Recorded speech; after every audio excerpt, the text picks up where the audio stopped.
तर मी इथे तुम्हाला रवा उपीट कसे बनवतात ते दाखवणार आहे. तर तेल गरम झालेलं आहे आपलं. मी कांदा मध्ये टाकला आहे आणि हिरवी मिरची टाकलेली आहे. ती चांगलं तळून झाल्यानंतर मी टमाटर टाकत आहे आणि वरून कोथिंबीर पण टाकून घेत आहे. ते पण चांगलं तळून घ्यायचं आहे आपल्याला. तुम्हाला तर ही रेसिपी येतच असेल, परंतु मी थोडं मध्ये काही काही वस्तू ॲड केलेल्या नाहीत, म्हणून हे थोडं वेगळं आहे. म्हणून मी हे तुम्हाला करून दाखवण्याचा प्रयत्न करते. तर आता आपण इथे हळदी टाकून घेत आहोत. चांगलं तळून झाल्यानंतर आपल्याला पाणी मध्ये ॲड करायचं आहे. तर मी पाणी साईडला गरम करायला ठेवलेलं आहे. मी 1 वाटी रवा घेतलेला आहे भाजून आणि 3 गिलास पाणी मध्ये ॲड करणार आहे. कारण थोडं सुटसुटीत मी उपीट बनवणार आहे, सुकं बनवणार नाही. तुम्हाला जर सुकं बनवायचं असेल तर तुम्ही 2 गिलास पाणी ॲड करू शकता. मग सुकं होऊन जाईल उपीट. आम्हाला थोडं सैल लागतं, त्यामुळे मी 3 गिलास पाणी मध्ये ॲड केलं आहे.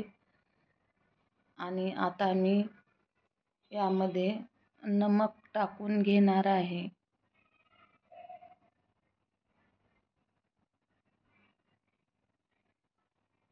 चवीनुसार नमक टाकायचं आहे.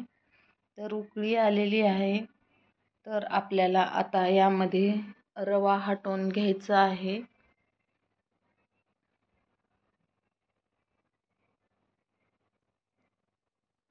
रवा हटवून घेत असताना मध्ये गुठल्या नाही व्हायला पाहिजे. व्यवस्थित हटवून घ्यायचं आहे आपल्याला.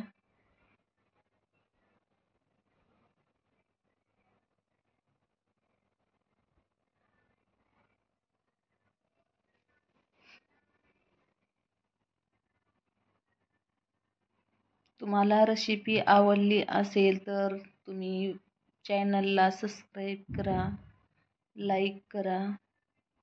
तर आपलं चांगलं शिजत आहे उपीट.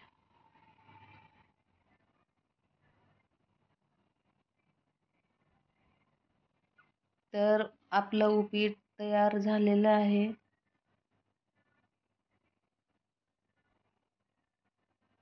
तुम्ही पण करून पहा. तर आपण आता उपीट सेव करत आहोत.